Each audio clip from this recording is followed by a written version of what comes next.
I don't see Caleb Williams.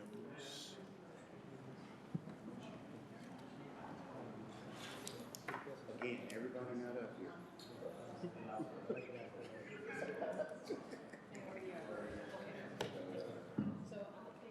Questions, McGee. Hey, you cannot say things that make me laugh.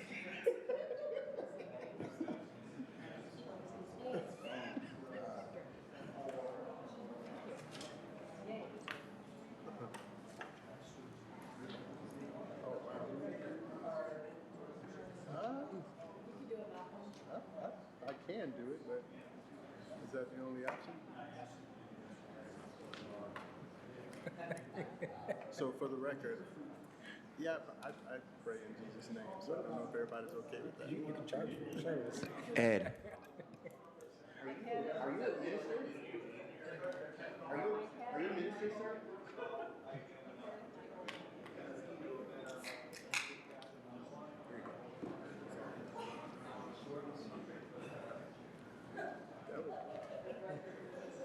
Me tonight. When I was a boy, I want to take us back to my Is he actually? He's getting it. Oh, okay. What's going on? Let me see if he got it. Because I don't want to bump it. You got it. All right.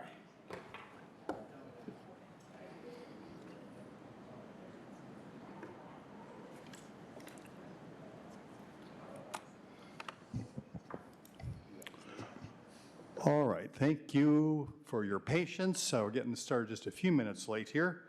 Just want to make sure we have things in place to get us started on the right foot. So nice to see everybody here. Nice to see my colleagues back after our Committee of the Whole meeting. First thing I need to do here tonight is call this Kalamazoo City Commission meeting to order for Monday, February 2nd, 2026. Scott Borling, please call the roll. Commissioner Hess. Present. Commissioner Hoffman. Present. Commissioner Pradle. Present. Commissioner Slaby. Commissioner Wilson. Present. Vice Mayor Duncan. Here. Mayor Anderson. Here, thank you. May I have, please, a motion to excuse Commissioner Slaby, who I believe will be back shortly. Motion made by Support. Commissioner, yeah, and supported by Commissioner Hoffman. All in favor, please say aye. Aye. Opposed, nay. All right, thank you, Commission.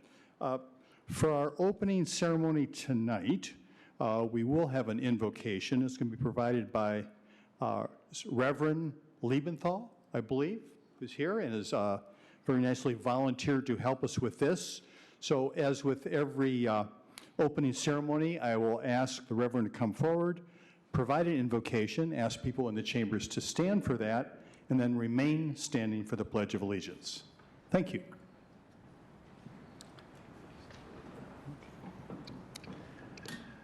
Well, Father, we thank you that you bring us all together here, Lord, to do your work. And Father, I pray for this evening that you would give these commissioners wisdom. I pray you'd give them insights that they need. Pray for the people here at the meeting, that you would give us grace for each other and also wisdom in what we say. Father, we pray for your presence here with us. We thank you for being here. In Jesus' name, amen. Amen. I pledge allegiance to the flag of the United States of America and to the republic for which it stands, one nation, under God, indivisible, with liberty and justice for all.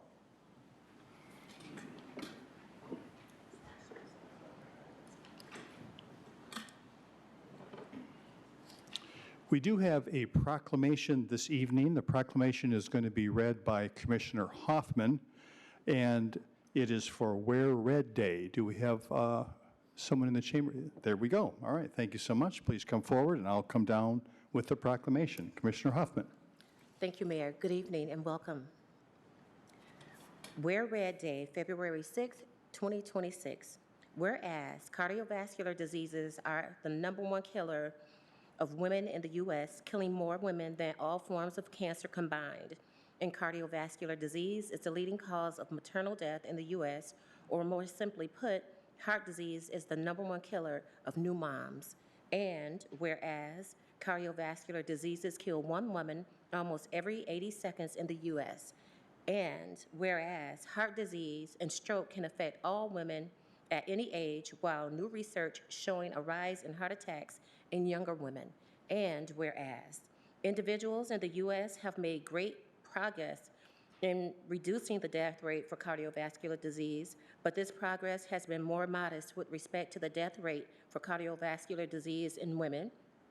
And whereas about 80% of cardiac events can be prevented through education and lifestyle changes. And whereas all women are encouraged to move more, eat smart, and manage blood pressure to reduce their risk of cardiovascular disease. And whereas the American Heart Association's Go Red for Women movement motivates women to learn their family history and to meet with healthcare providers to determine their risk for cardiovascular diseases and stroke.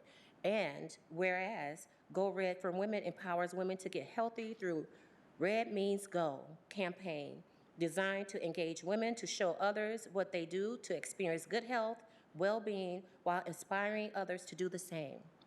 Now, therefore, on behalf of the 56th City Commission, in honor of David F. Anderson, we recognize the importance of the ongoing fight against heart disease and stroke, do hereby proclaim Friday, February 6, 2026, to be National Wear Red Day in the city of Kalamazoo, and urge all citizens to show their support for women in the fight against heart disease by commemorating this day by wearing the color red. By increasing awareness, speaking out about heart disease, and empowering women to reduce their risk for cardiovascular diseases, we can save thousands of lives each year. Signed by David F. Anderson, Mayor of Kalamazoo. Thank you, Mayor. Thank you, Commissioner Huffman. I'll make this brief, but just want to thank you and the other City Commission members for this incredible honor. And again, on behalf of the American Heart Association here in Kalamazoo, I'm proud to accept this proclamation. This recognition highlights the work that we do here locally, our incredible volunteers and staff who work hard to make sure our commitment to heart health in our community is seen and felt. So again, thank you for this recognition and for supporting our vital work. Thank you.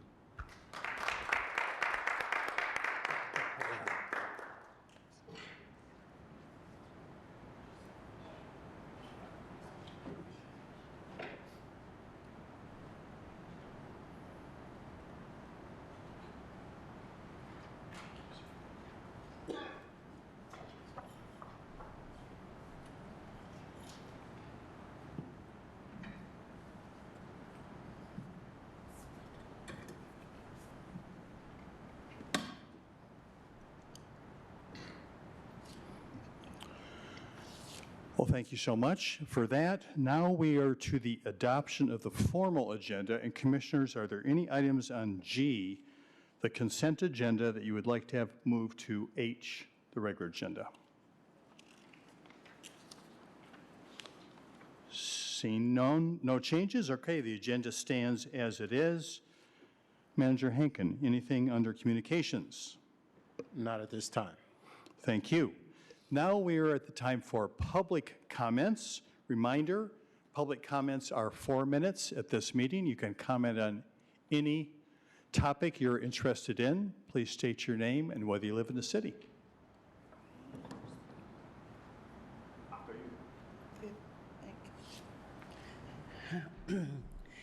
Thank you. My name is Shalonda Steele.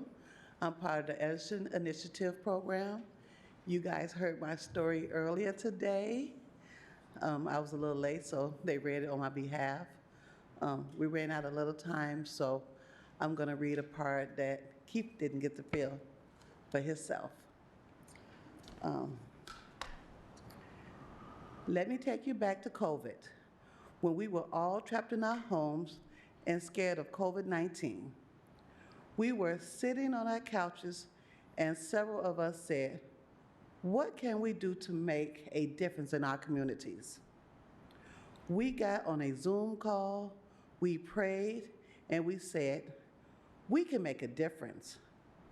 We all shared the same passion for helping others and home ownership. And we organized and formalized Edison's initiative. We filed organizational paperwork and started fundraising. We purchased and began volunteers renovations of our first home in the fall of 2021. Today, we are now on our third home and helping our third family.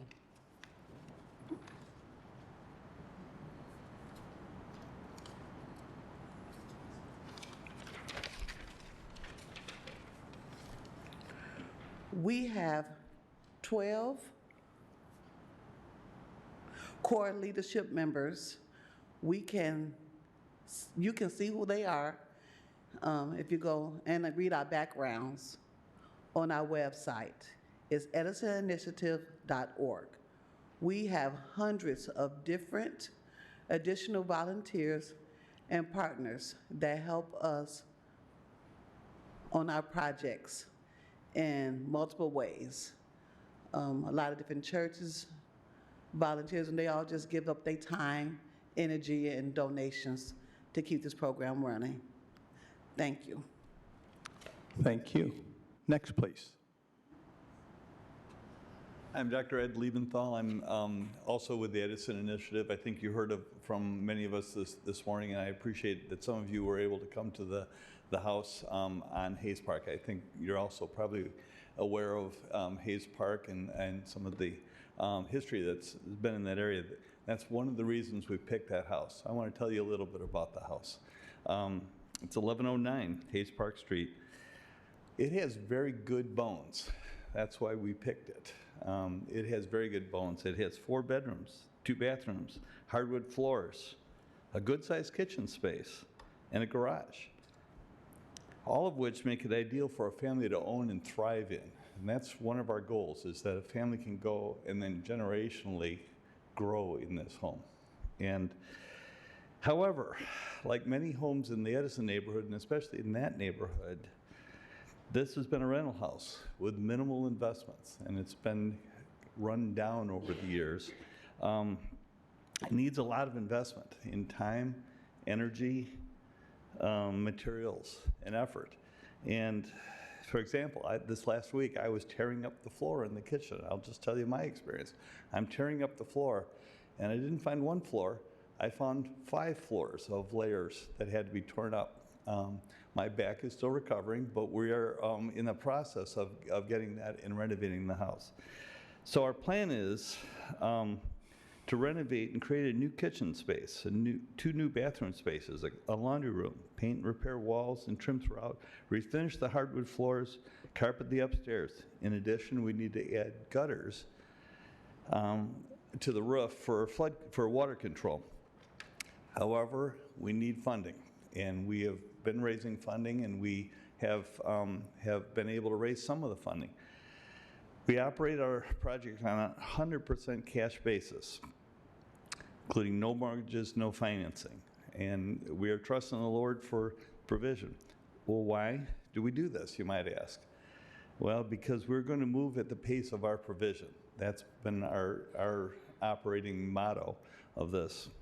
We have chosen this model of no debt. The sale of every house to a family will help fund the house for the next family, not fund the loan payoff. We plan to almost entirely be self-sustaining after we purchase and renovate 5 homes for 5 families. Then the house sales will become a recurring funding stream from then on. So we paid cash for the house in 1109 Hayes Park Street. We're requesting $35,000 from your discretionary fund. That's a big number for us. If you can do more, we won't turn it down. If you have to do less, we'll be thankful for what you do. So we appreciate you considering this request, and thank you for your attention. Thank you. Yes, next, please. You won't finish up this Oh, no, it's okay, sorry. Sure. Yeah. Thank you. Thank you. Thank you. Hi, guys. My name is Ewan Simpson. I'm the representative of the Get the Flock Out of Kalamazoo campaign. We're here again asking for the immediate removal of flock safety cameras in our community. Last week, KDPS claimed that flock safety data is tightly controlled, but unfortunately, that claim is unverifiable. Flock is a cloud-based system, which means that the data is stored in physical locations somewhere in the world, but outside of Kalamazoo, outside of the cities and KDPS's direct control. KDPS is effectively taking a private corporation at its word that this data is secure and properly restricted. That trust is not warranted. Flock Safety has already shown contempt for local government by installing cameras in jurisdictions where they were explicitly prohibited. This company has a documented history of ignoring local laws when it suits them. Yet the city, you, are happy to trust them with all of our data. We also know that when the system was first set up, KDPS was unaware that the data could be accessed by federal agencies. It was not internal oversight that revealed this data sharing. It was a member of the public on Facebook. That raises a serious question. If KDPS did not fully understand how that system worked then, why should we trust that they fully understand it now? What has actually changed since June? As it stands, Kalamazoo's camera data remains accessible to federal agencies. All it takes is a single password or a single rogue judge to open that door wide open. And if that's the standard of protection being offered, then it is not sufficient. If these cameras are truly essential for public safety, then the city should be able to provide clear, transparent data proving their necessity and effectiveness. So far, that evidence has not been presented. We're also deeply concerned about where these cameras are being placed and how they're being used. A group of flock cameras currently sit outside Kalamazoo's Planned Parenthood facility, and we already know these cameras, including the cameras in Kalamazoo, have been used to track women who have abortions. This is not hypothetical risk, this is real harm already being done. The Washington Post has recently identified flock cameras as part of ICE's most powerful tools for targeting and tracking people. These cameras are part of a much larger national surveillance network that allows federal agencies to map movement, associations, and daily life. When cities participate in that network, intentionally or not, they're feeding data into a system designed for enforcement, intimidation, and control. Michigan is a swing state. Kalamazoo will be a battleground. We already know that Donald Trump and his allies are willing to interfere in elections by any means necessary. That is not speculation, that is documented history. Surveillance infrastructure like flock cameras is exactly the kind of tool that enables interference. It allows for tracking who goes where, when, and how often. It enables for targeting communities, monitoring political activity, and chilling participation through fear. Once that data exists, it does not matter what the original intent or that data was, it will be used. Surveillance systems like Flock are currently being used to suppress political opponents, monitor organizers, intimidate voters, rip families apart, hurt women, and interfere with our elections. By keeping these cameras in place, the city is not remaining neutral. It is empowering future abuse. Removing these cameras is one of the few ways the city can meaningfully push back against the Trump administration right now. There is no point passing resolutions, writing ordinances, looking at policies, or issuing statements if we already know that ICE is willing to ignore our constitutional rights. Removing these cameras is an immediate, concrete action that denies the rogue federal government access to the tools it relies on. This is not symbolic. We're asking for concrete material resistance. Get the flock out of Kalamazoo. Thank you, every guys. Thank you. Next, please.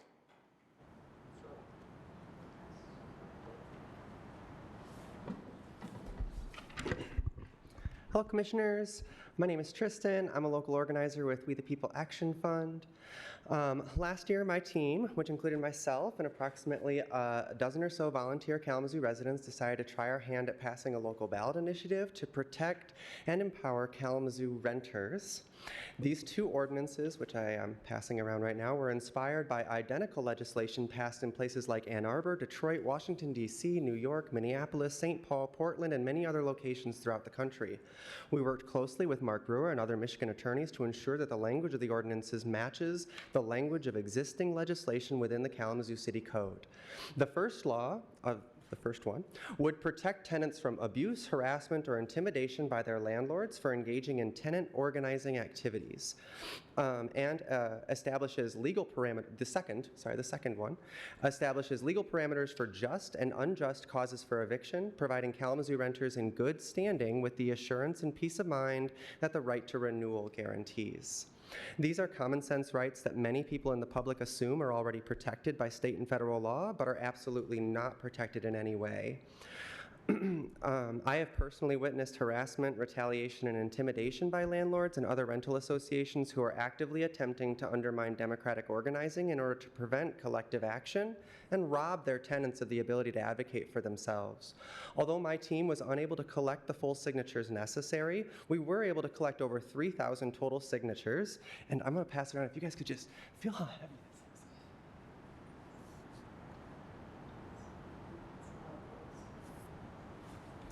We were able to collect over 3,000 signatures and connected with more than 10,000 Kalamazoo voters, many of whom live just outside of city limits. Not only did we receive overwhelming support from renters, but to our surprise, we also found incredible support from many Kalamazoo homeowners and even local small-scale landlords.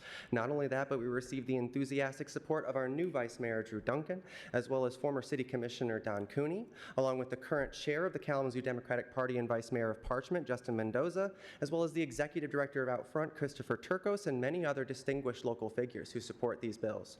As I pass around the stack of signatures, I hope that the weight of the stack demonstrates to you the weight that renters in this city are carrying with this financial burden that they have. This is our attempt to appeal to the hearts and minds of this commission directly in order to enact these ordinances as soon as humanly possible. The Vice Mayor has already promised to take the lead in coordinating this process, and we are thrilled to have him going to bat on behalf of Kalamazoo renters. We hope to be able to meet with all of you before the end of February to get this ball rolling. Please take a look at the language in the meantime, and we look forward to continuing this discussion soon. Thank you. Thank you. Next, please.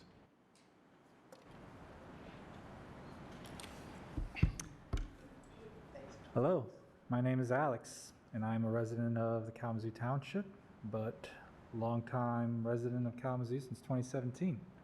I'm here to present a case just for what Tristan presented. I was one of the volunteers there. And I live across the way from Village Park Apartments, and I don't know how many people here are familiar with it. I live there at the Lakeview apartment complex, and recently I had the chance to speak with the residents there this past summer as a volunteer when we were pushing those same renters' rights, just such as right to organize and no just cause for, and a just cause for eviction, as in not being evicted for no reason or being evicted or harassed just because you want to organize. Recently, I learned that the same deplorable conditions there, like necessary repairs that were late to be repaired, crime, neglect, in my own complex, I fought hard just to get $100 off the rent because we were without hot water for 6 days. And you know what the property manager told me? No, couldn't do it, even though I got 40% of my building, which had no hot water, for 6 days, mind you.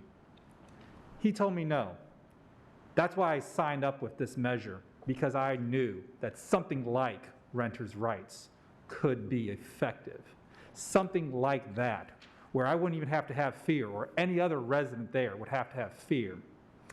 I understand that Mayor Anderson, you sit on several boards that are supposed to care for renters, and yet you have the power with 3 votes, and yet you won't do anything about it. So I urge you right now, there are people here on this board, there are people in this audience that are renters or former renters. I urge you to use that magic wand with your 3 votes. Prove that you care about renters by voting for renters' rights. Prove that with all the seats that you sit on, that you can do something. There are people, again, people who sit on this board who have been our renters. Start listening to us and start listening to your board members who are in the trenches. Start coming up with solutions that actually benefit the people, not the landlords, not even the billionaires and the multimillionaires who don't even live in this county. For the rest of the board, I urge you to vote for renters' rights. Vote on the side of the people, not on the side of the so-called entrepreneurs who are little more than just grifters and thieves. Thank you, and have a great night. Thank you. Next, please. My name's Edward Nickerson. I live in the city of Kalamazoo. The first guy that talked about law enforcement, I experienced some of that myself from law enforcement. Our local police department, I was robbed by them. They told me that they smelled marijuana in my vehicle, and they never did. I think you might have been sitting up here when I talked about it before, Mayor Anderson. Maybe a couple other ones were sitting up here. It goes on all the time. For the lady talking about the renter's rights, I'm experiencing a lot of problems where I'm living right now. A lot of the tenants, they are not willing to stick up for themselves because they are afraid that they will end up homeless. They will deny everything because they don't want to end up homeless. And something needs to be done. And I suggest on the nights that you have the business meeting, maybe you can open up the vending room so somebody can get something. That's just a suggestion. Have a good night. Thank you. Next, please.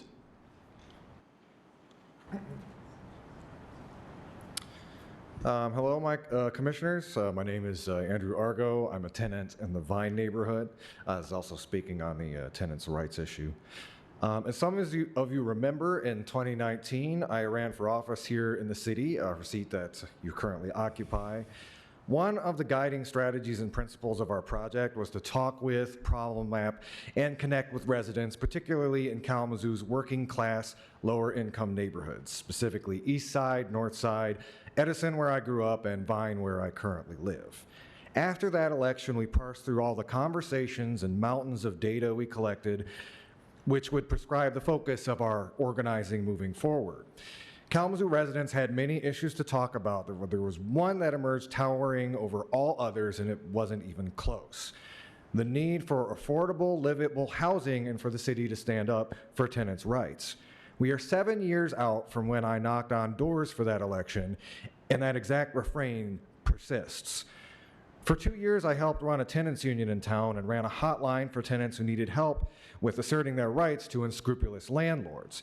Even after stepping away from that specific type of work, in the years to follow, I regularly received phone calls from residents about landlords refusing to fix the plumbing, leaving the furnace unrepaired in the middle of winter, mold growing in their homes, dubious deviations from their agreements that did not reflect the contracts they had signed. There are a number of organizations in town that assist renters, HRI, Legal Aid, the Fair Housing Center. I've talked and worked with some of these individuals over the years, and the work they do is heroic. But these kinds of efforts do not get to the root of the systemic causes of the issue. In my own work, trying to start a union, I found that I, along with those groups, were kept very busy putting out fires. And that is commendable. It is commendable anytime someone can assert their rights or is prevented from being evicted. But I came to understand it is not enough to put out those fires. We need to do something about the arsonist. And in this situation, the arsonist is the landlord, a type of landlord who presumes that they can delay on quality of life, that they can extract rent where they have not provided suitable housing. And the landlord believes if the tenant in question becomes a problem or speaks up for themselves, they can always kick them out. Excuse me. To clarify, that abusing the rights of Kalamazoo residents, ostensibly to squeeze out a few extra bucks, we need to make sure that will not be tolerated in our town. To circle back, much of the hesitance I would hear in those voices on the phone would be from the fear of retaliation. Having one's housing threatened, being forced to move are deeply traumatic to people. Many will choose to go along to get along and accept the path to least resistance. This city can provide our residents with the courage to say, this is wrong and there's something we can do about it. It is not lost on me that some of you on the board are landlords yourselves, and I would argue it is in your own interest to pursue these rights for our city residents. The worst landlords and property management companies in our town actively immiserate local residents, worsen the quality of life in our neighborhoods, and exacerbate the housing crisis. They hoard housing stock and commodify the lives of our residents. While I will continue to seek a grander systemic pivot on the necessity of housing as a human right, for the time being, these measures would level the playing field for landlords who know how to respect the rights of their tenants, an elevated floor that would improve the community for everyone. Thank you. Thank you. Next, please.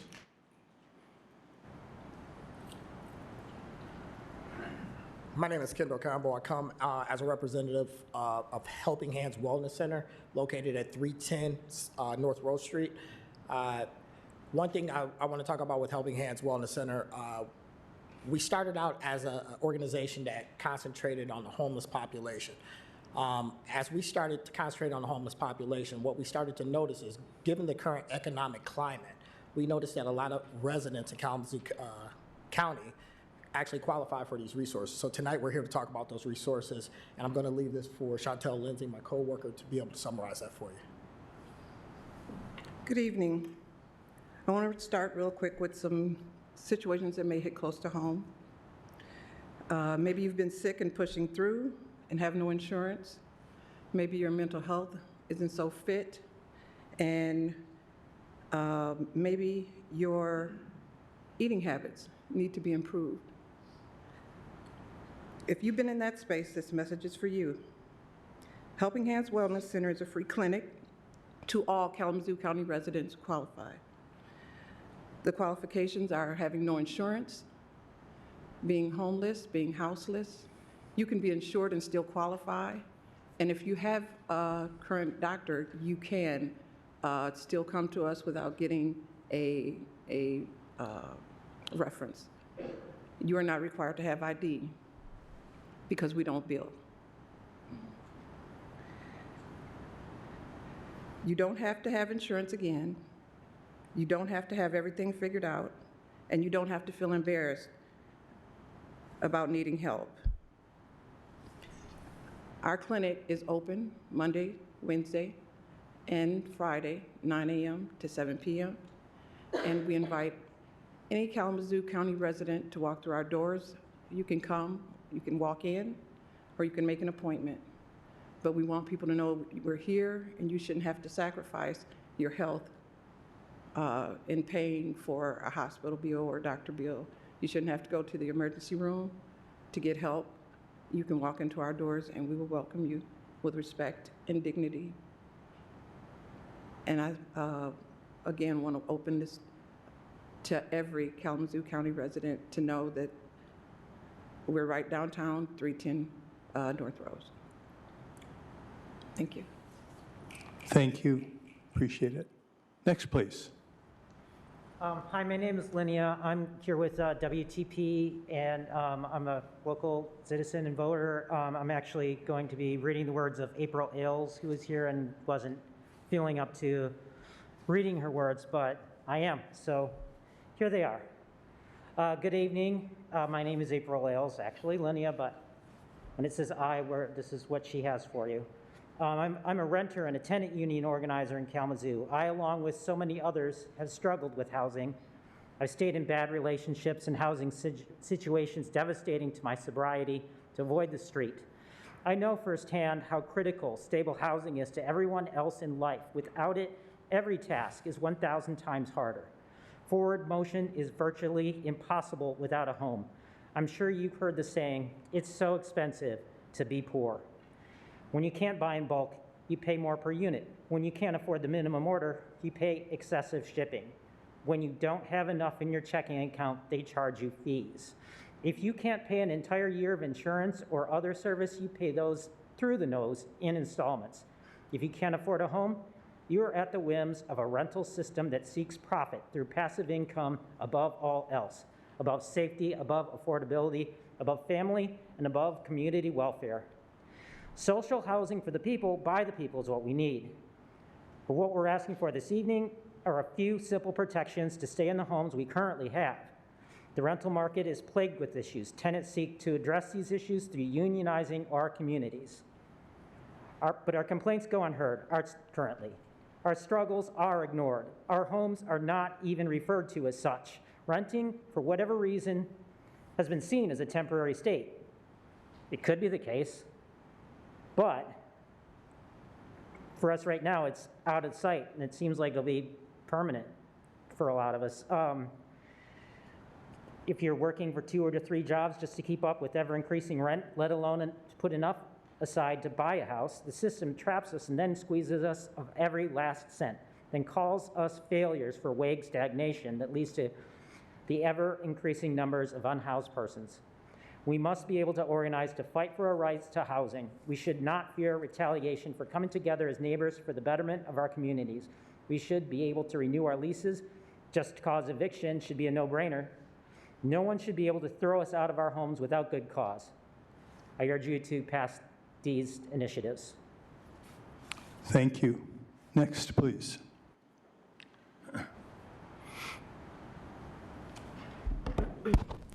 Hello, I'm Kay. Wow, I don't even know where to start.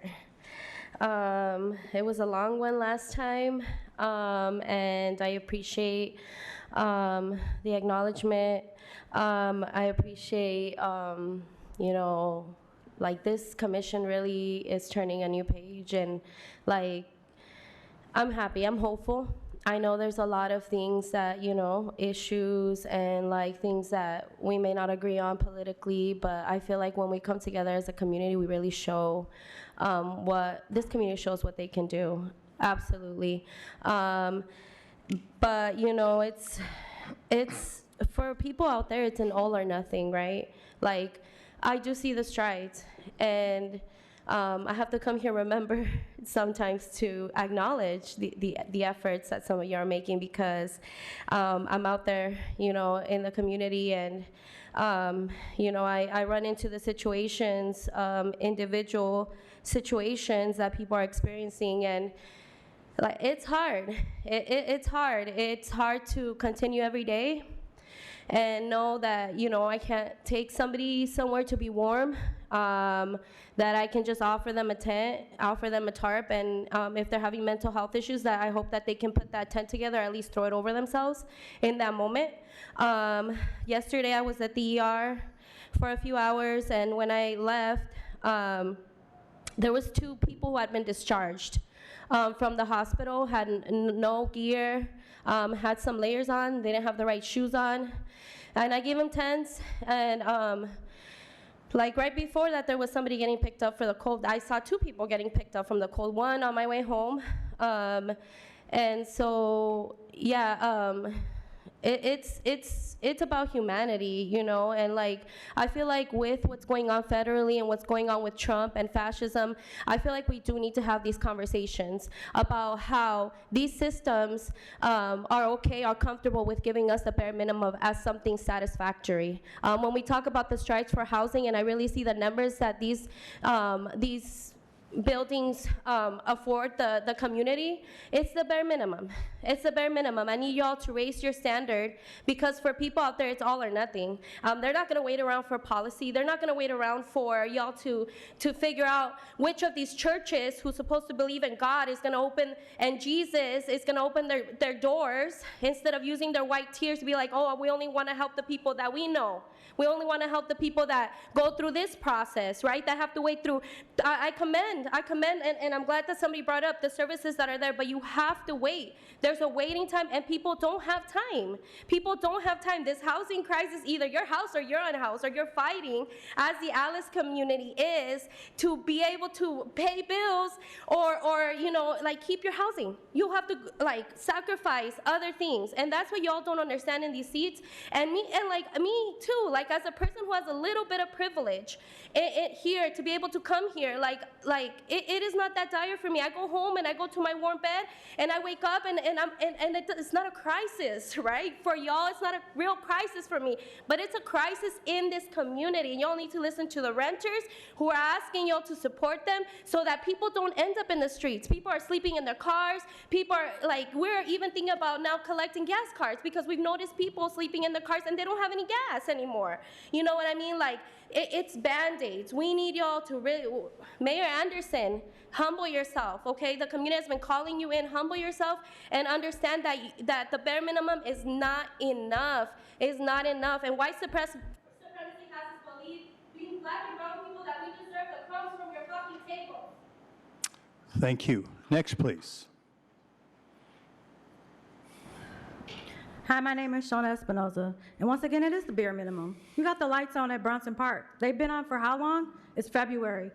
Whatever amount you're paying for the electric bill out there could be a tent, could be winter wear, could be food. It could be something small for somebody that needs something. Before I came here, I'm passing out food downtown, and there's a woman, you can tell there's something really mentally wrong with her, that she really needs the help. All she wanted was to be able to sit in a car to get warm and listen to music that she grew up on. So we rode around so she could get warm and listen to that music. And all I hear was, turn that up, turn it up. That's something simple. That's something small. You're lighting up Bronson Park. It's February. That money could be used for something else. This money is coming out.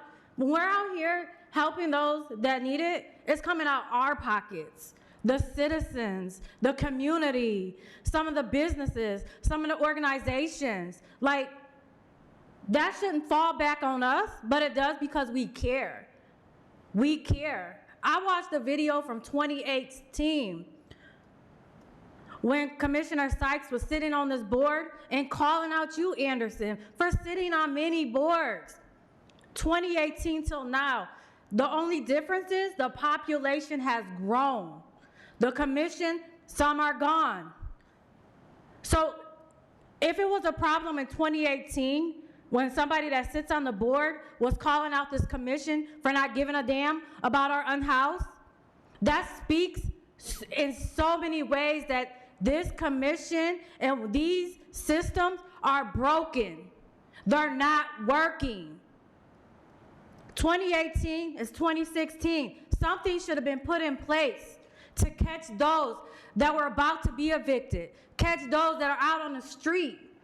When is enough going to be enough? How many more people have to be out on the street? How many more people have to lose their homes because rent is too damn high? How many more babies have to be out on the street? When is enough enough? I've had enough.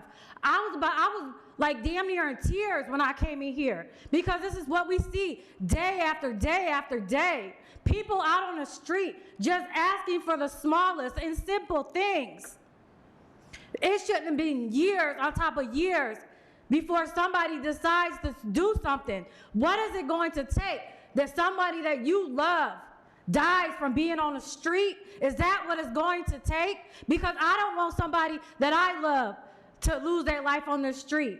As we have seen in the past, many of our friends have froze or died or became extremely ill and don't have the means or the resources to get better. What is it going to take to get through to y'all? This is enough. It's time to do something now. They are human beings that deserve to have housing, that deserves to have services, not barriers that are put in place. Mental health is real. I struggle with mental health. And I know how real it is. It takes me a long time to come up here and prepare myself. And when I go home, I'm mentally exhausted. Can you just imagine being mentally exhausted out on the street when it's negative degrees? And we know that there's many people that sit on housing boards that don't give a damn about them because they're not white or they don't have money. I'm asking y'all to give a damn. Fix the problems. Get off your high horse and realize Kalamazoo deserves better now. Do better. Thank you. Next, please.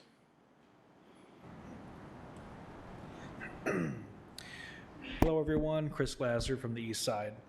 Now, I was unable to attend last week's meeting. However, I did see how long it went, and for that, I thank you all for your service. I imagine it required quite a bit of caffeine.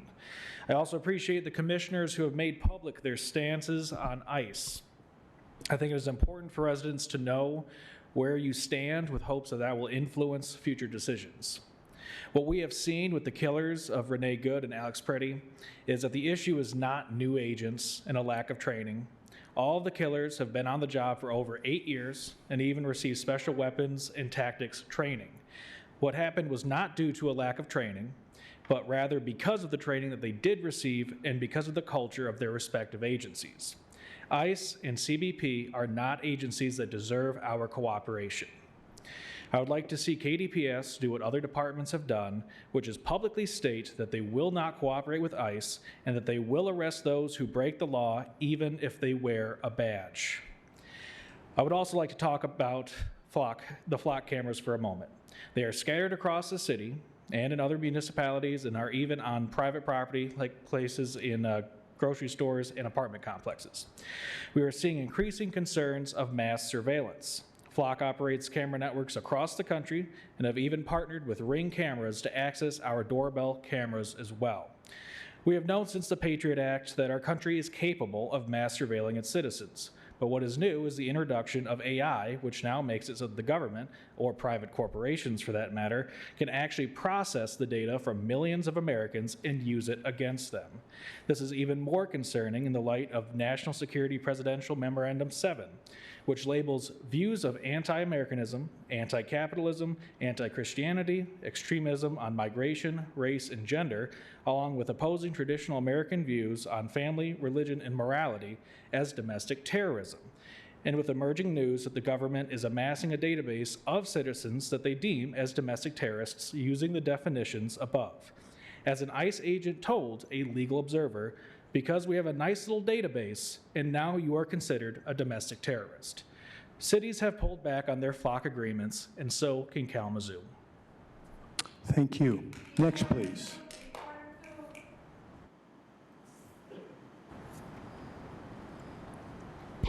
Hi, everyone. It's me again.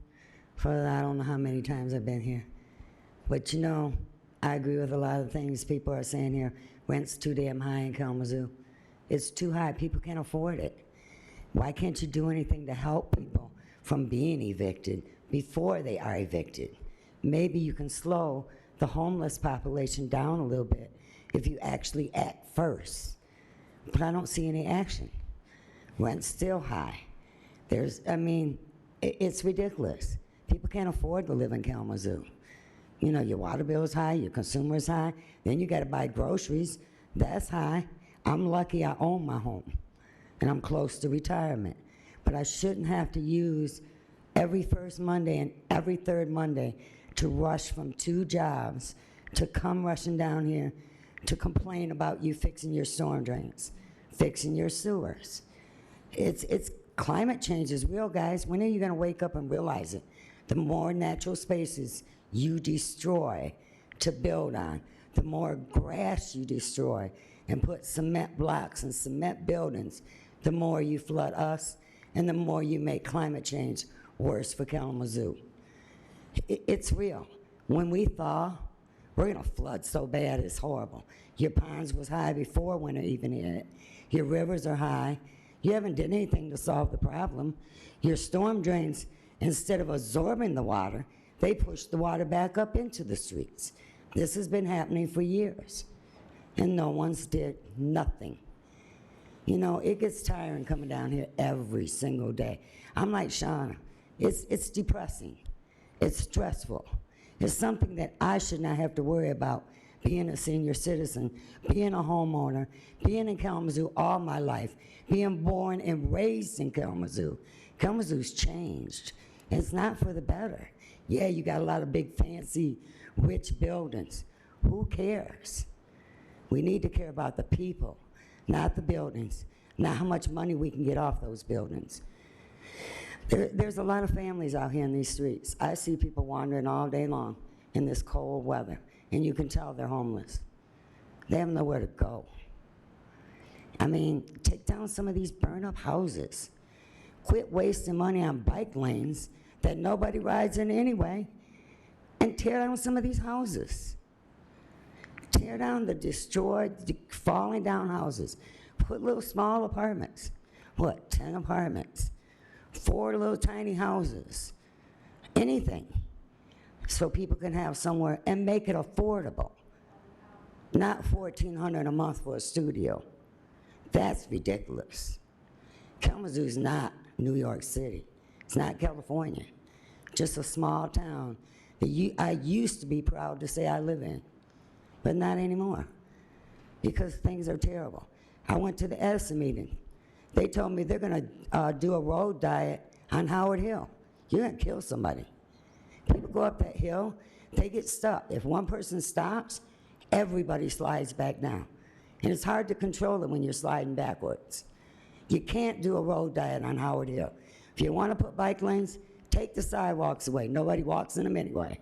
They walk in the streets, they run in the bike lanes, they walk in the bike lanes.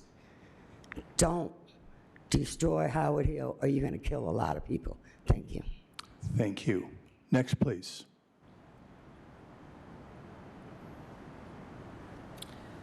Hi.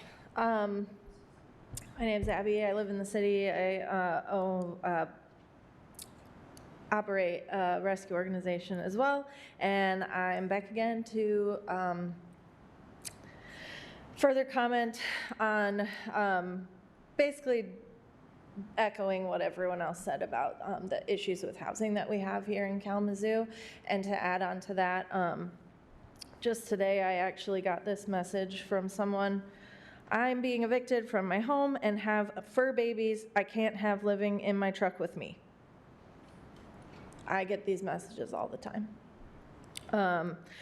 I can do what I can to help, but there just really aren't any options for humans with pets going through these issues.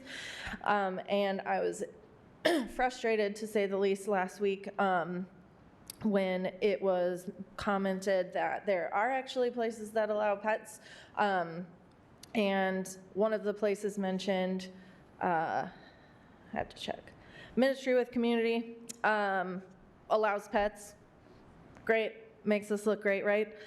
Except 4 days later, the city of Kalamazoo, Michigan posted on Facebook that Ministry with Community is a warming shelter for adults only, no pets. There were 2 other programs mentioned that are, they may technically allow pets, but they're not accessible. They're not open. It's just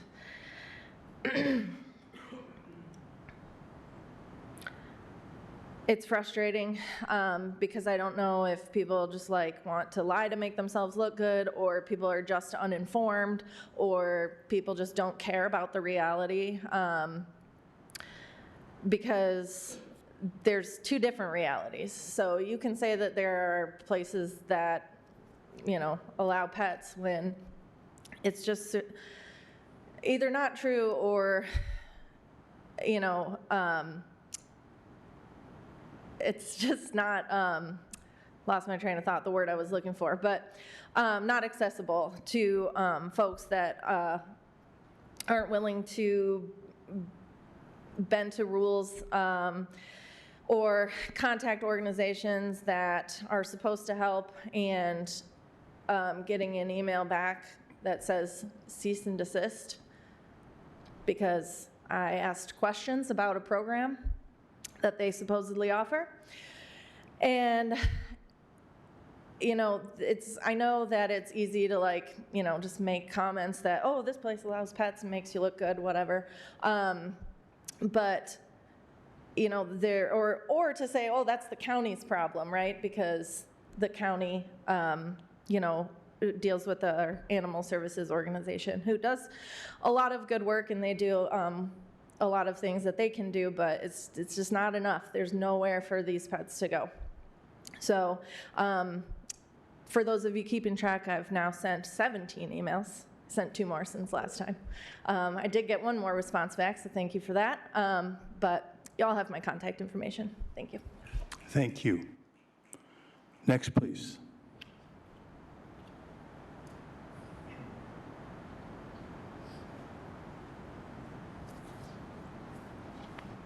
Good evening. Jeff Messer, city resident and rank my vote volunteer since April 30, 2022.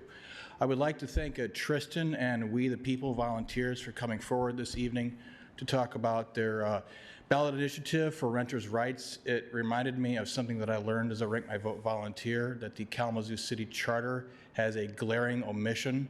It provides no means for its amendment.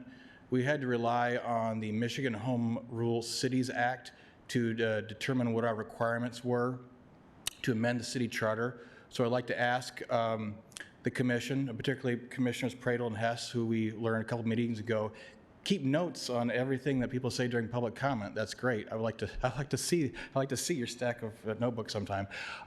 Please task the city attorney's office with preparing an amendment to the city charter for this November's ballot to provide the means to amend the city charter, so we can rely on the city charter to amend the city charter, not state law. Secondly, I would like to thank Ewan and Chris Glasser for coming forward this evening to talk about the Flock surveillance cameras. Flock is not a public safety company. They are a data broker. That's why their valuation is way higher than any actual security company. I've been warning the City Commission about the mass surveillance since June 2019. The City Commission didn't even vote on any of the mass surveillance things until the Fuchsia system in, I think, 2022. At the time, I told the Commission, even Chris Pradel specifically, that 5 years from now, you're going to regret this vote, and that has come to pass. Back in June 2019, when I first brought this to the attention of the commission, the public safety chief stood up here and lied about the department's plans for mass surveillance. And then that August, we found out that February, that the public safety chief had signed a memorandum of agreement with Amazon Ring. This is how we know for a fact that the public safety chief is willing to stand up here and directly lie to the public, the commission, and the media about the surveillance plans. So, you know, I don't know what the lying with the police, it's all the way up to the police chief. It's obviously part of police training because so many police have lied to me personally and everyone else. So I would ask the commission to remove all the funding for the Flock cameras, and I would really like to see a dismantling of the entire surveillance network. Finally, regarding Shona Espinoza's comments about the lighting being on at Bronson Park, it shows that when the police write tickets to unhoused people for charging their cell phones in Bronson Park, the North Kalamazoo Mall, and Arcadia Creek Festival Place, that it is not because we're trying to save money on electricity. For the amount of electricity used for the lights in Bronson Park in one day during the winter, and again, it's currently February 2nd, I'm sure that would charge everyone's cell phones for the winter. So there is a city or parks ordinance that says you may not use power outlets in city parks without permission of the Parks Department. That was written likely decades ago before cell phones existed, and I feel that the police are abusing this. They write dozens, if not hundreds, of tickets a year to unhoused people for charging their cell phones in those parks here downtown. So I would ask the City Commission to amend that ordinance, as I wrote about in my campaign blog, messer.substack.com. Back in July 2023, amend the ordinance to say that it does not apply to devices that draw 60 watts of power or less. Thank you. Thank you. Next, please. Is there anyone else in the chambers who would like to take advantage of this public comment time? Seeing no one, I want to thank everyone that did take advantage of this, took the time, came down here and made the effort to provide public comments. Thank you. Next is public hearing. I'd now like to open a public hearing to receive comments on the establishment of a neighborhood enterprise zone at the southwest corner of Vine Street and South Burdick Street. City Manager Hankins, is there a staff presentation on this? Yes, Mayor, we have Assistant City Planner Bobby Durkee, who will provide a brief presentation for today's hearing item. Thank you, sir. And welcome, Bobby Durkee. Before you get started, Bobby, as you may recall, this is one of our tools in our city's housing toolkit. So we heard about one earlier today. This is the first step in the process for this NEZ. So the conversation today will be about the boundary area and not any specific project that's being considered. So, Bobby, I'll hand it over to you. Thank you. Good evening, Mayor, and thank you, City Manager Hankins.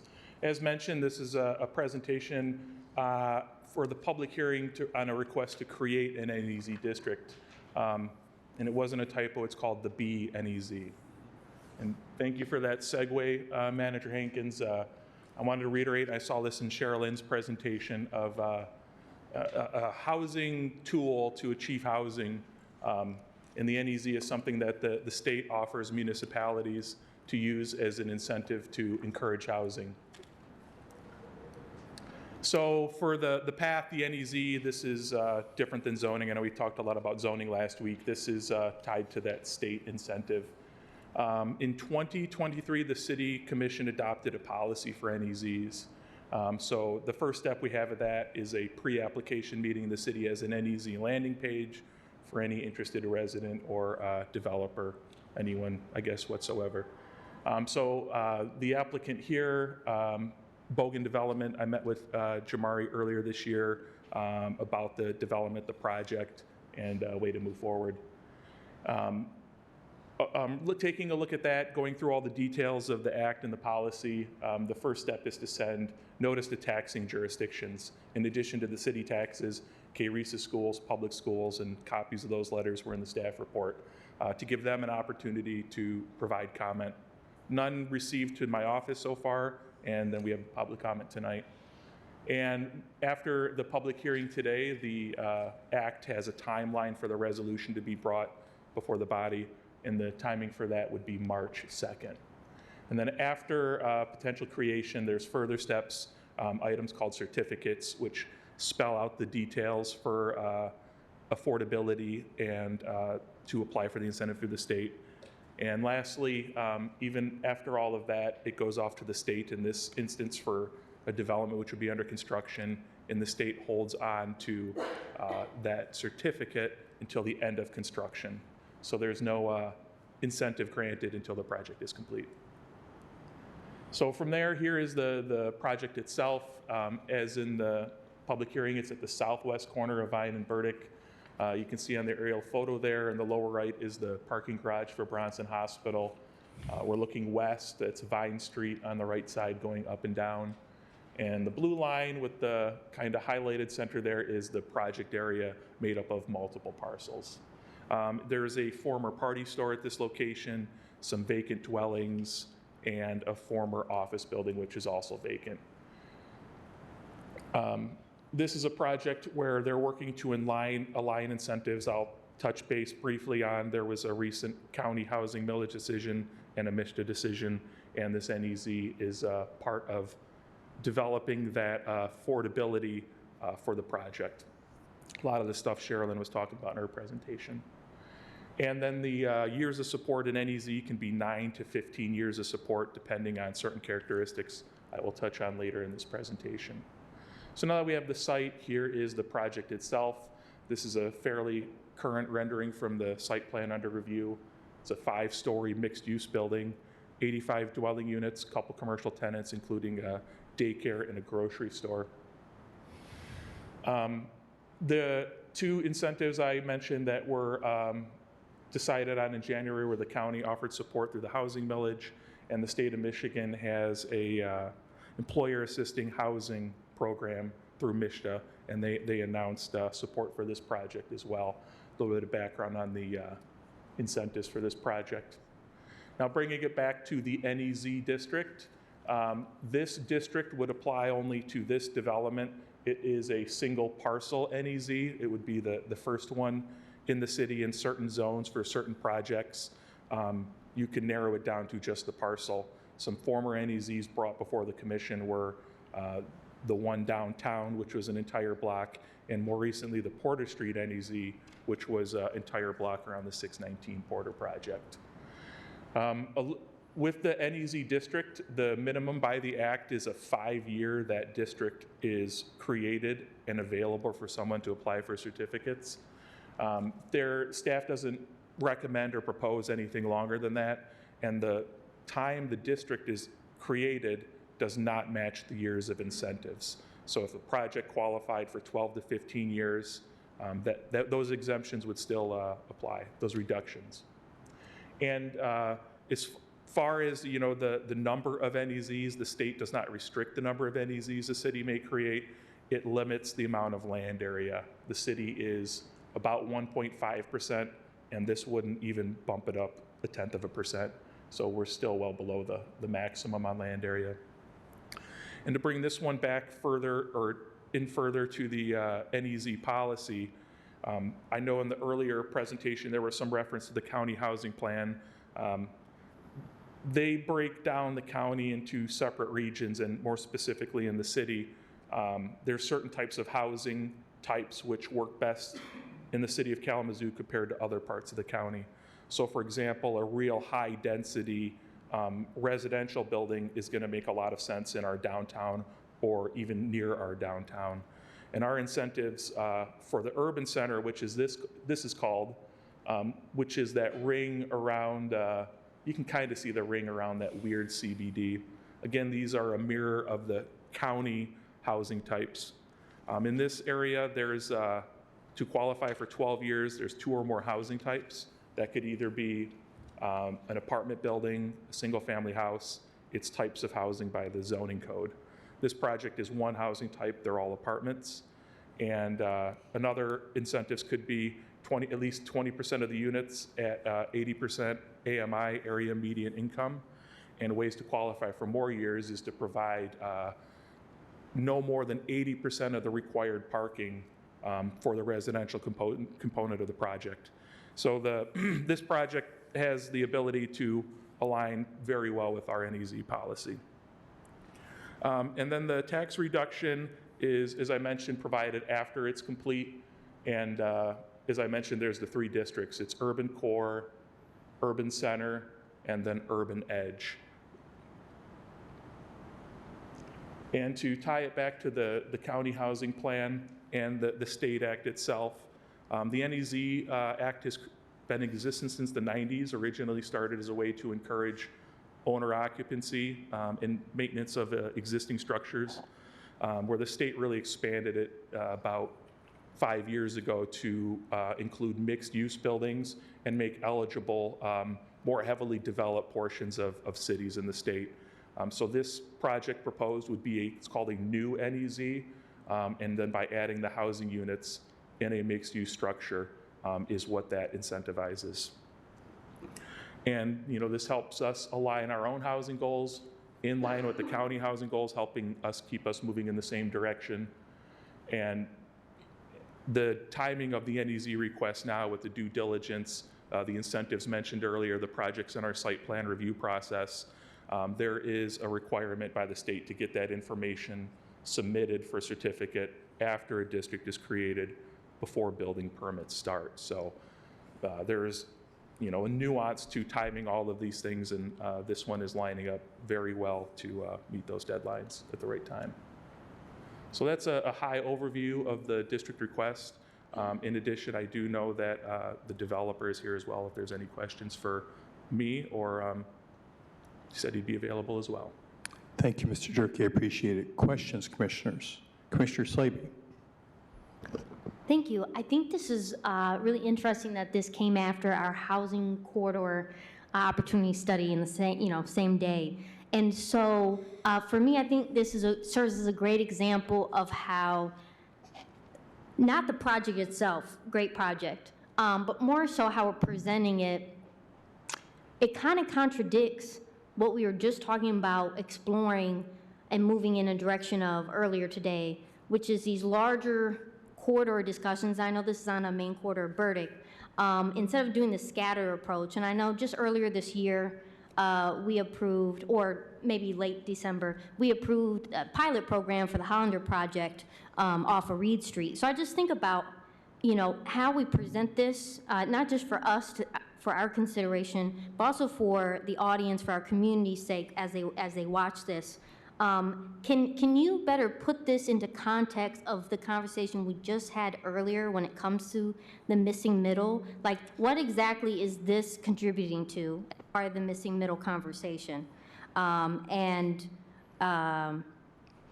You know, in terms of who this is serving, in terms of meeting the need for, you know, we had a range of demographics that were saying we need to match housing to, you know, what based on the type of units, size of units, what are we looking to do? So then we can have a sense of, like, as we move through all of these different proposals that come to us, we can better understand more bigger picture of, like, how each of these proposals, as we approve or not approve them, add to the larger picture of making progress on these goals. Good question. I think there's two parts that jump out to me. One with the housing goals, and well, first question, are you referencing the earlier conversation being the committee of the whole? Yes. Okay. Yes. I watched a little bit of it as I prepared for this, so I didn't watch it carefully, but luckily I know a lot about missing middle. So by aligning with the county housing plan, first of all, I want to reference that because dialing it beyond the city limits, with the housing shortage for actual numbers, one of the larger concerns that is heard is, or is demonstrated in the plan, is there's not enough units being created. So I think the NEZ and the policy help us align in a regional setting to achieve units where the infrastructure can support it. Particularly, what group or population is this serving? The unit mix isn't completely laid out, but there's studios, 1 bedrooms, 2 bedrooms, and through the the employment assistance program, I know that Bronson has a partnership for being able to find housing, much less housing, close to the employment center. And while Bronson might be, you know, a partner with Bogan Development on this, there's a number of employment centers in the city of Kalamazoo.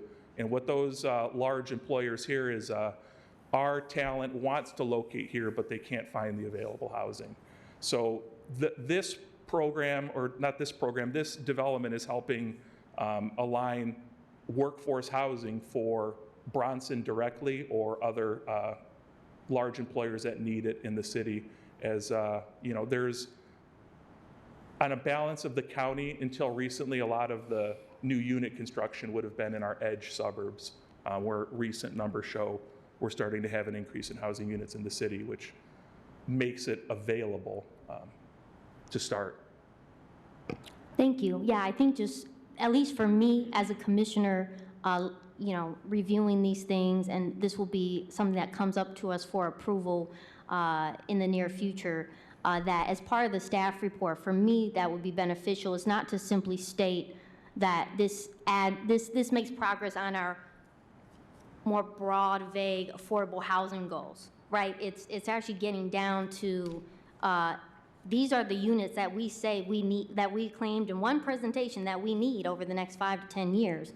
And this is one of the things that is going to get us to that, because it's adding these many units based on the size. This is addressing these. To me, that would allow us as a commission, but only can speak for myself right now, to really understand how that contributes to the larger conversation we seem to keep having every 5 to 10 years about making these transformative efforts in addressing the housing crisis.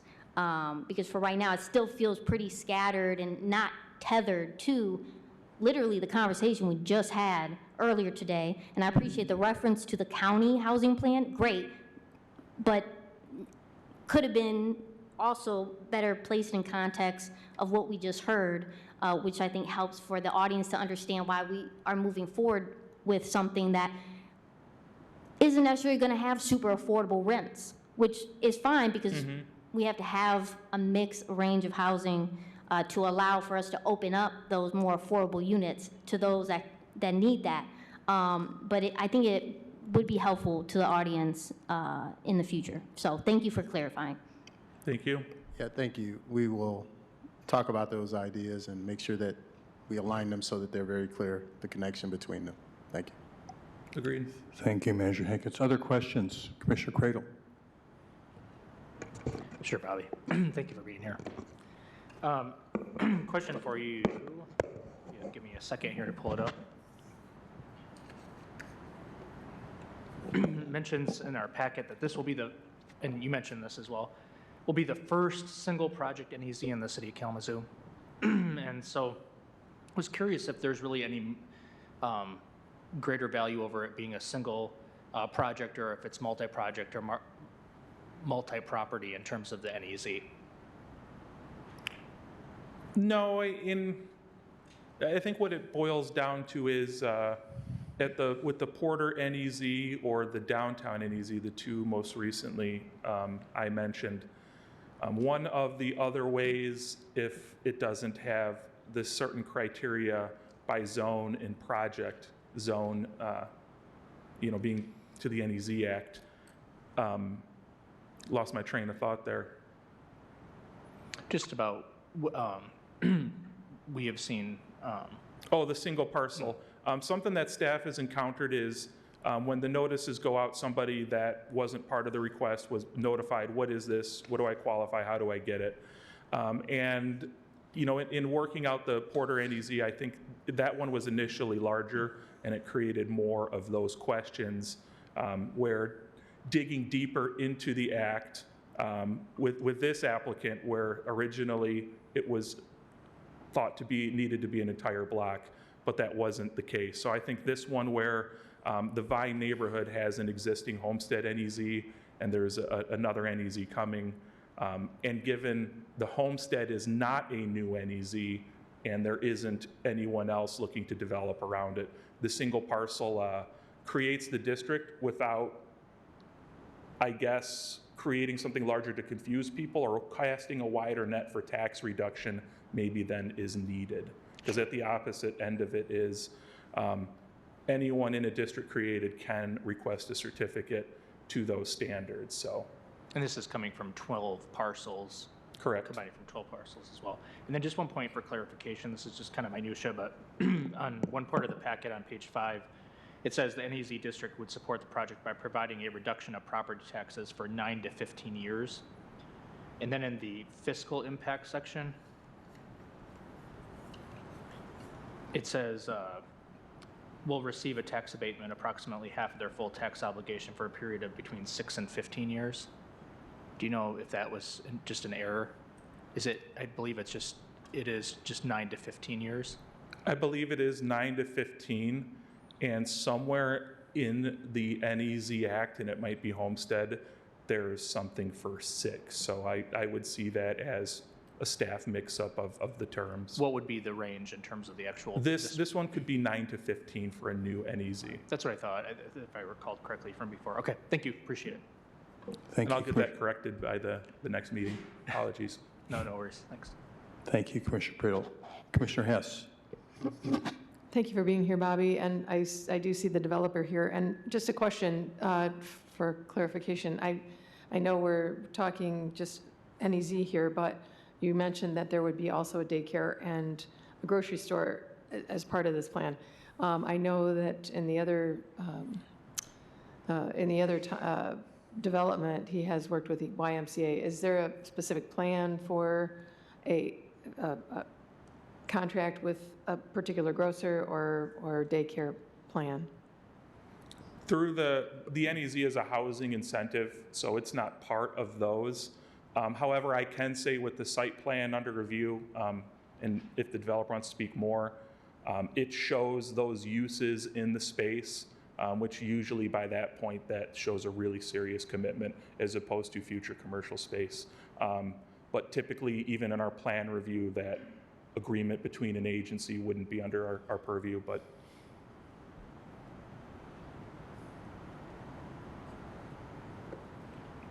Other questions, Commissioner Hess? No? All right, Commissioners? All right, so just for some clarifications to remind us all here is that we're not in the process of approving the particulars or attributes of a project per se. What we're doing, having a hearing on, is a geographic boundary for an NEZ in which a project, is intended to be developed. And there'll be many more steps along the lines after this. And there's no action for us this evening. This is just a hearing on that. Correct. Anything else you wanted to close with then, Bobby Durkee? No, nothing further. I'd be glad to look into those particulars more and get you an answer on that information, Commissioner Hess. All right, thank you so much. You're welcome. So with no more questions for staff, is there anyone in the chambers that would like to comment on this item and be particular to the public hearing on the NEZ? If so, please come forward. You have 3 minutes. Please state your name and whether you live in the city. Good evening, Jeff Messer, city resident. Every time these property tax abatement requests come forward, I would like to remind the commission and the public that they are only necessary because our current property tax system punishes development. If you build on a piece of land, your property taxes go up. If you improve a piece of land, your property taxes go up. If you expand a property, your taxes go up. An alternative to this is the land value tax system, which many cities have and Pennsylvania have. It would only tax the value of the land, and then any improvements would be untaxed. This is a way to effectively incentivize all property owners to improve their properties or to provide more dense housing. It would, and then you don't have to jump. You don't have to be a big developer. It effectively gives it to every small property owner without having to jump through all the hoops and the requirements of knowing how to get these things. Many people question these tax abatements that only certain entities are able to get them, and that smaller property owners don't know how to navigate the system. So a land value tax system would incentivize all property owners to develop their land and to develop it with greater density. One of the things we talk about is infill housing, and land value tax system would encourage the development of all those vacant lots because under land value tax system, the taxes you pay on the land would be a lot higher because you're not paying any taxes on the buildings themselves.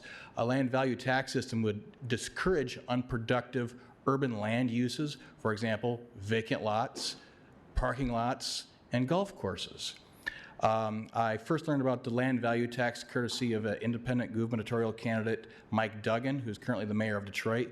He suggested land value tax as a way to get a lot of the houses redeveloped in Detroit. Currently, this is not permitted in Michigan, just like some other things are currently prohibited by state law, or actually it's not allowed. So I would like to encourage the public to push your city commissioners, your state legislature, state representative, state senator, to consider allowing cities in Michigan to adopt a land value tax system. Currently, your state representative here in the city of Kalamazoo, District 41, is Julie Rogers. Your state senator in State Senate District 19 is Sean McCann. So talk to your city commissioners if you live outside the city. Talk to your township boards and push to allow cities to adopt a land value tax system, which would discourage unproductive urban land uses and encourage development of properties by everyone. Thank you. Thank you. Sir, yes, next please.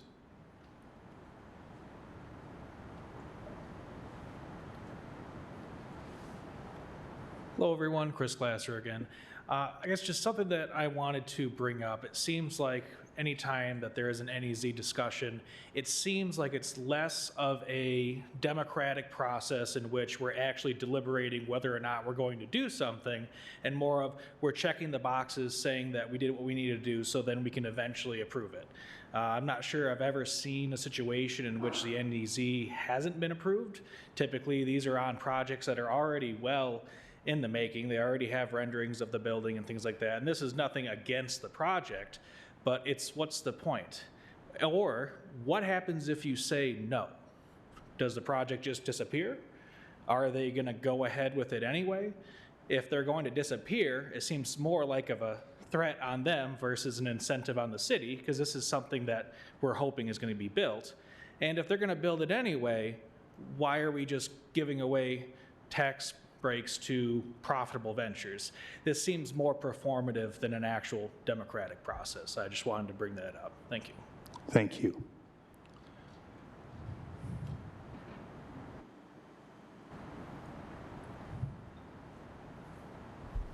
Edward Nickerson. I live in the city of Kalamazoo.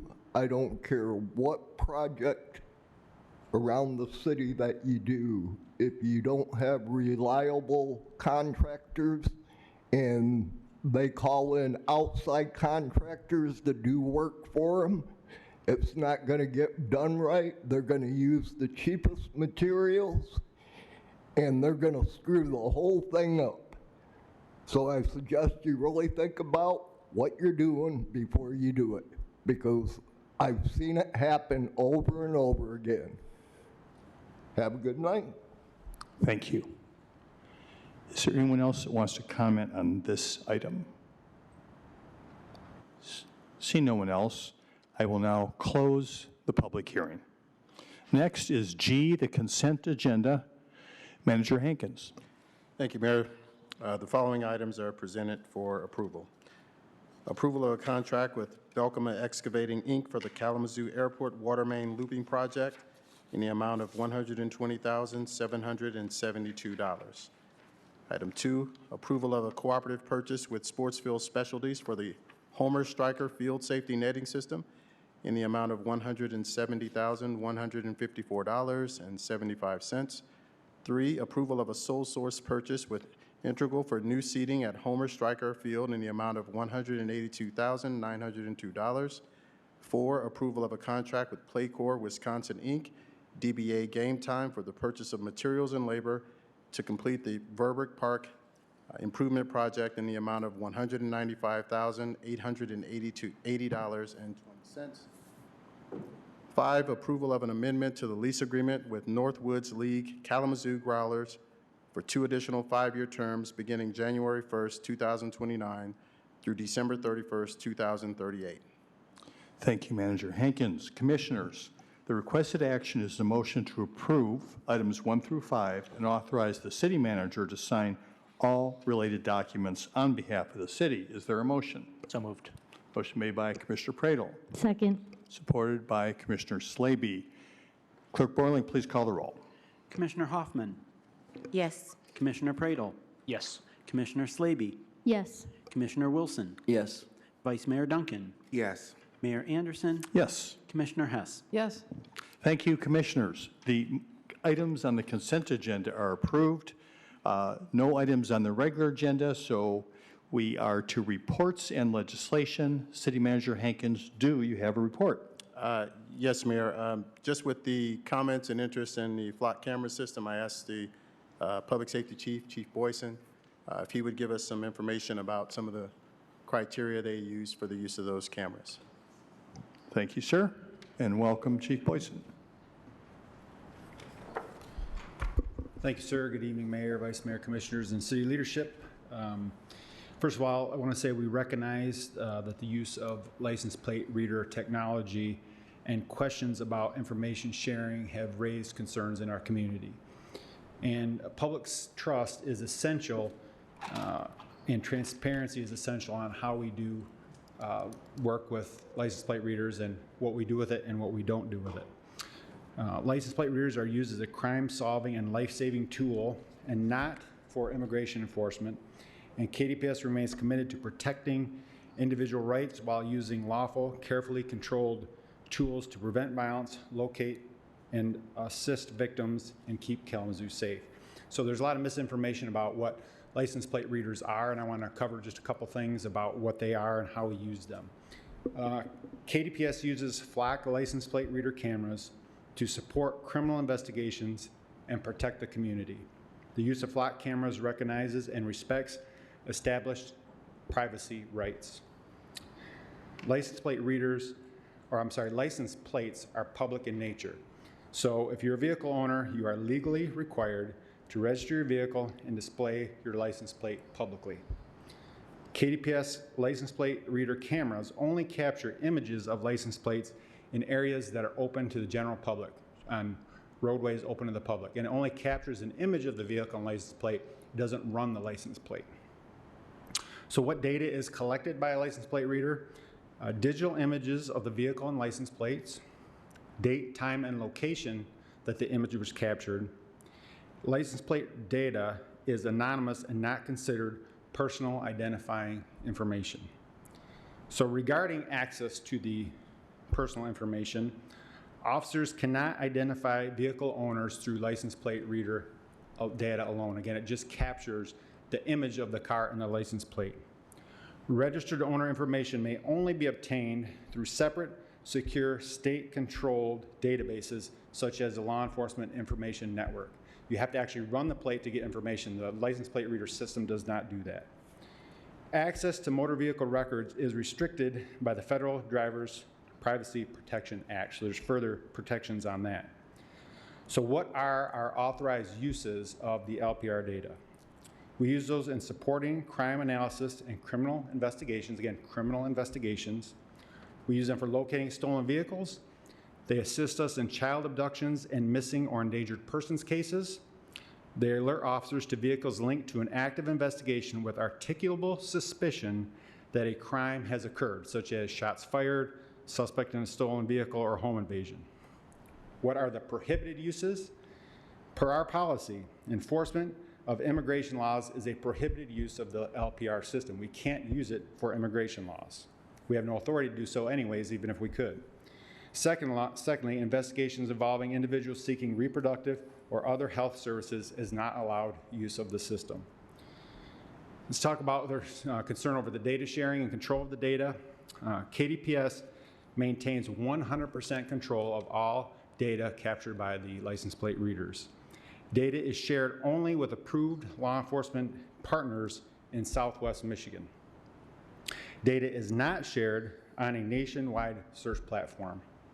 Data is not shared with ICE or other federal agencies, and the vendor does not sell the LPR data to a third party. So what's the accountability and tracking with all that information? All images are retained for 30 days and then automatically deleted by Flock. All Flock system searches are permanently logged and retained.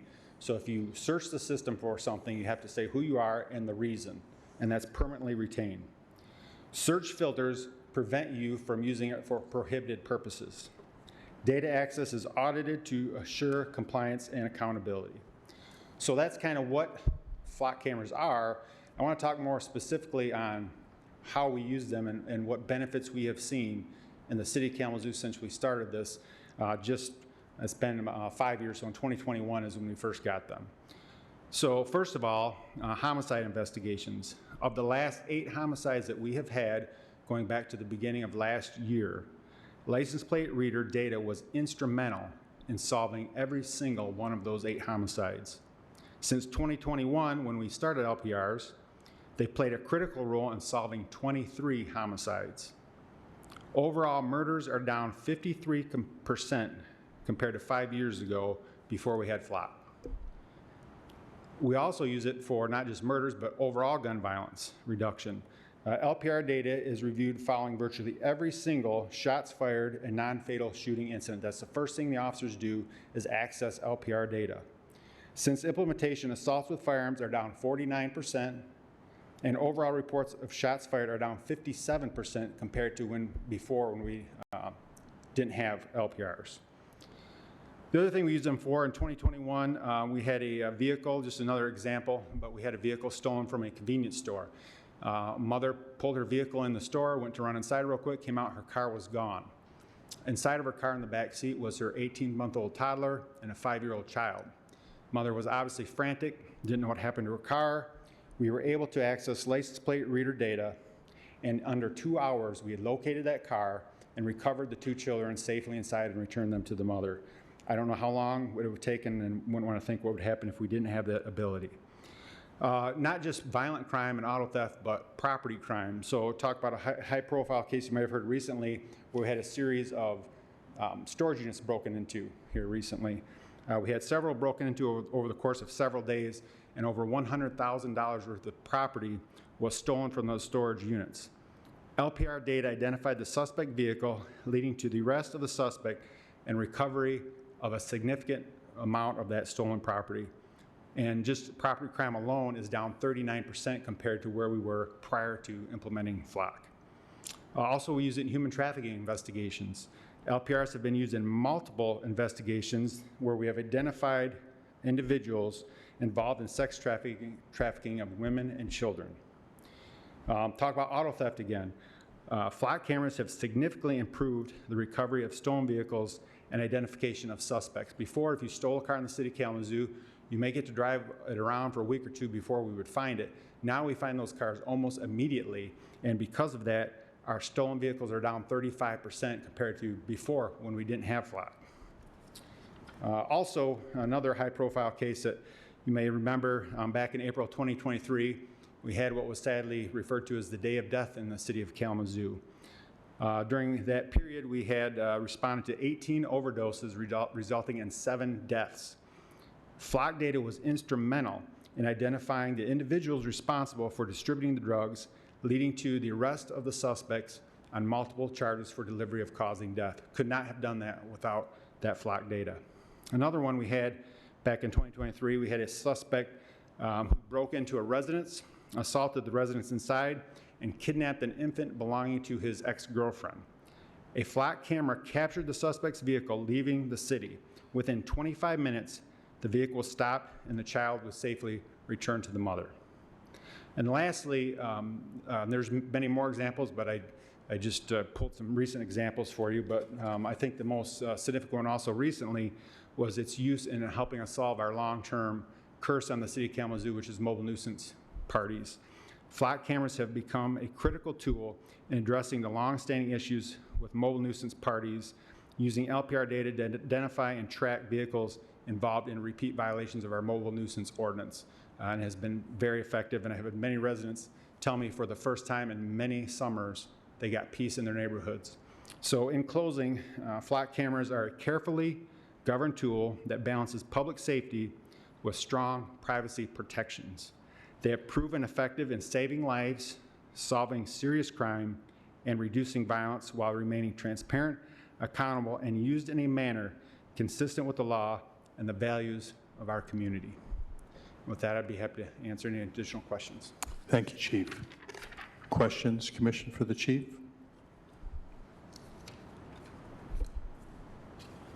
Okay. Thank you, sir. Thank you. And back to you, Manager Hankins. No further updates. Okay, appreciate that very much.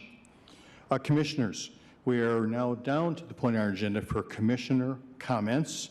Any commissioners that want to take advantage of the comment period this evening?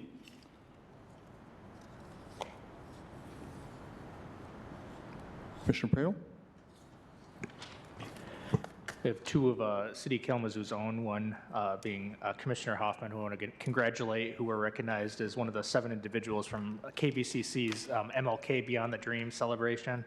Super proud of you, and neighborhood activator C-Mall, who was also recognized. A huge honor, and it's exciting to see that 2 of the 7 people recognized are City of Kalamazoo folk, so congratulations. And wanted to also just take a moment to thank folks who've been involved with our extreme cold here.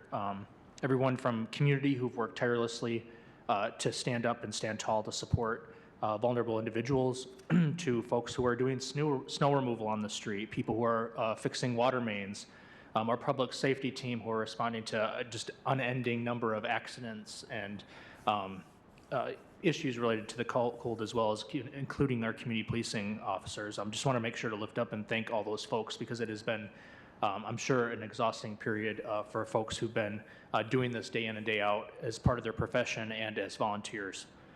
Also want to just give a shout out as well to our community planning folks as well. They've been working on our Imagine Kalamazoo 2035 outreach events, the Design It phase. We've had 3 of those so far. I've had a chance to attend 2 of those. They've been very interactive for residents, a great way to participate in the process, and I know there are many, many more, so if you haven't had a chance to attend one of those, really encourage folks in the public to check out the list of remaining ones. I know there is one for Vine Neighborhood Association this week, and also Arcadia in Westwood, I believe. So kudos to the team. Each of those seems to have about a dozen city staff folks or more who attend each of those, who are each engaging. Also some volunteers. I met a student from K College who was volunteering their time to engage with our residents as well. So thank you and great job. Thank you, Commissioner Praedel. Other comments, Commissioners? Commissioner Hess. Sure. It is a night of gratitude. I had that on my list too, but thanks to all of our city staff who worked in outdoors, especially in the very low temps and the cold. I hope we get a break from that soon here, but especially public services, public safety, and all of those who are working on behalf of the people in Kalamazoo. Big gratitude to the Reverend Millard Southern. If you recall, Millard was here last week talking about the visit by Wynton Marsalis and the Jazz at Lincoln Center Orchestra, their visit to Kalamazoo. I found that was a wonderful way to begin Black History Month with a full Chenery Auditorium and just the energy in the room that these folks brought. And to Reverend Millard for his efforts. He also then had a community conversation today at Kalamazoo College with Wynton and Millard. And at the beginning, I find it very poignant at the beginning of Black History Month to be able to talk about these things. Wynton was asked about racial issues, and he had a powerful message for us when asked about division and division that's happening in our country. He said, "We is whoever shows up with me." And it wasn't lost on me that Ms. Steele, who made comments here tonight, she talked about we and we and we, and she's been the recipient of one of the homes in the Edison Initiatives neighborhood. So what Wynton was talking about was, it's us. It's us. We show up, and it's we whoever shows up with me.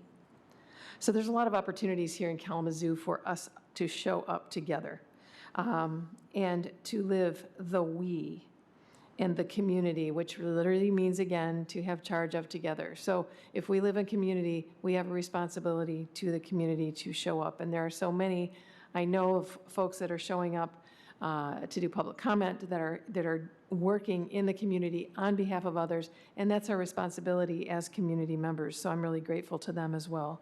So again, Marcellus said today, what are you doing in your community to make things better? Back to you, Mayor. Thank you, Commissioner Hess. Other comments for this evening, Commissioners? Nothing on this side? Okay. So, yeah, I want to do a couple things here. One is recognize some passings.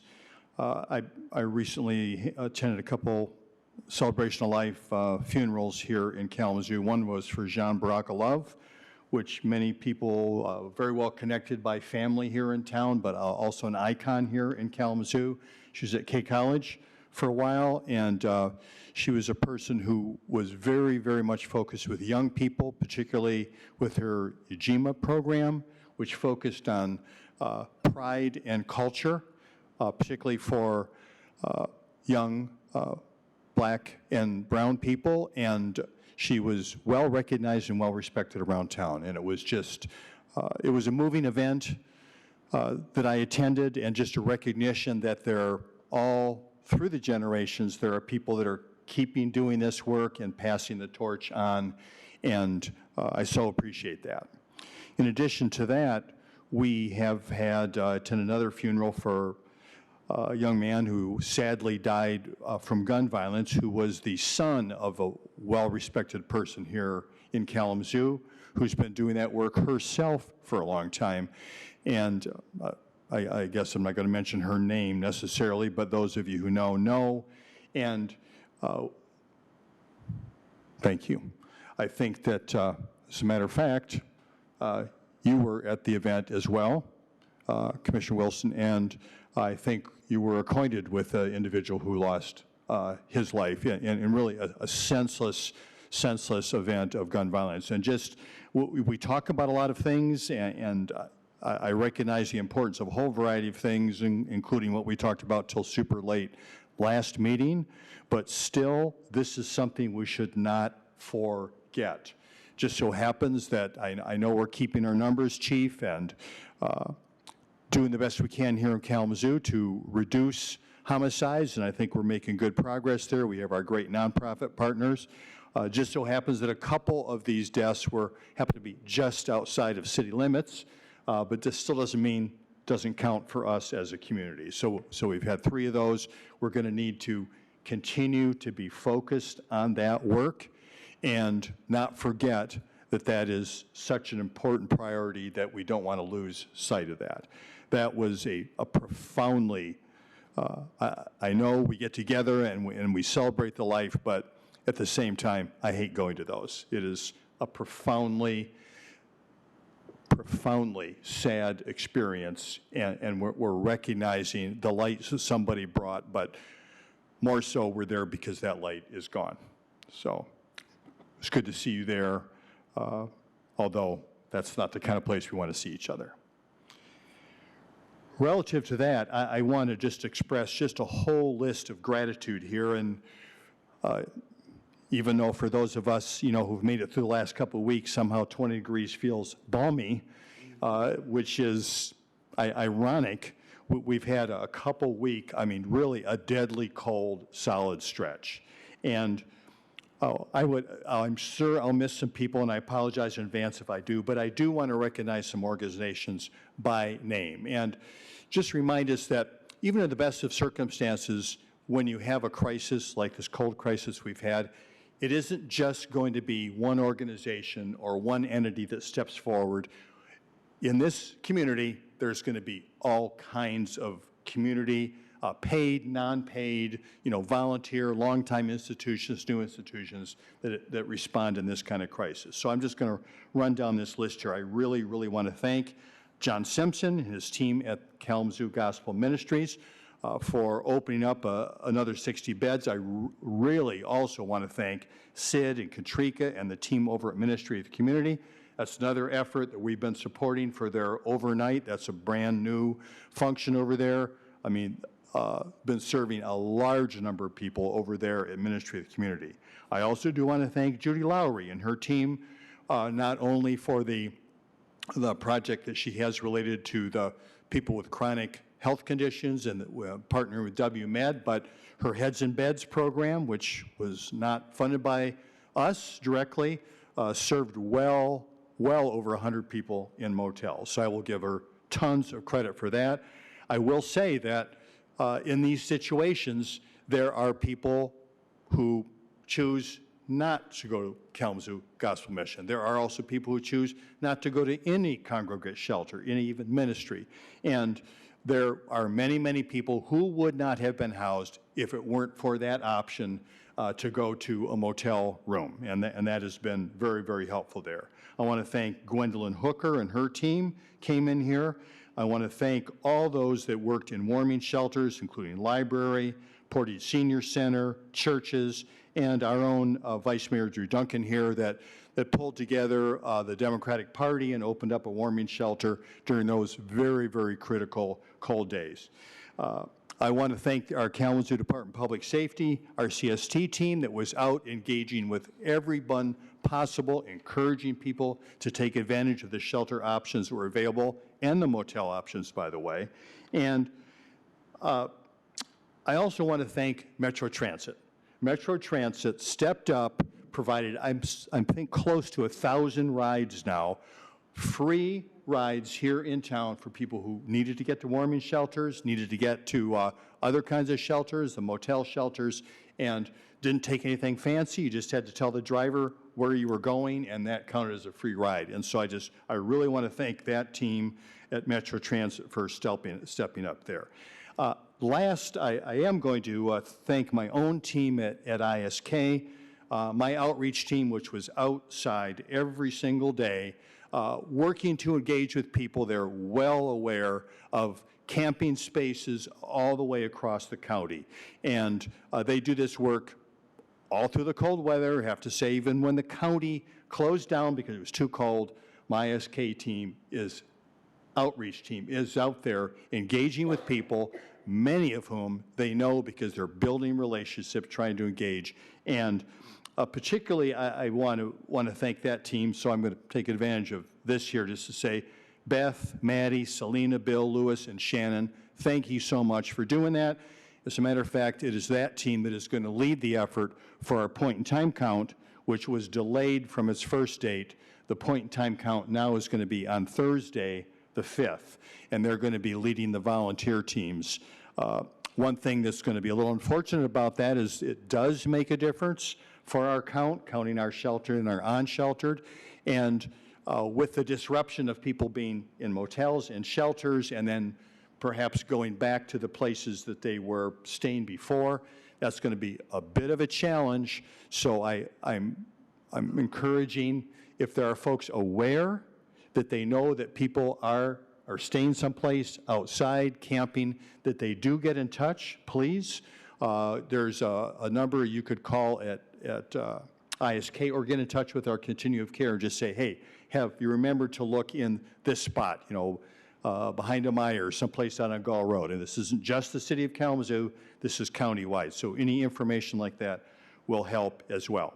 Just one other thing I just wanted to say about that, just from a human perspective, is that all the way across the board, look at all kinds of folks that stepped up here. And it's not over, it's still cold out, and we're going to have continued cold, but I will say because of that community effort, you know, we have really accomplished not having somebody die during the cold. And that's a big, big thing.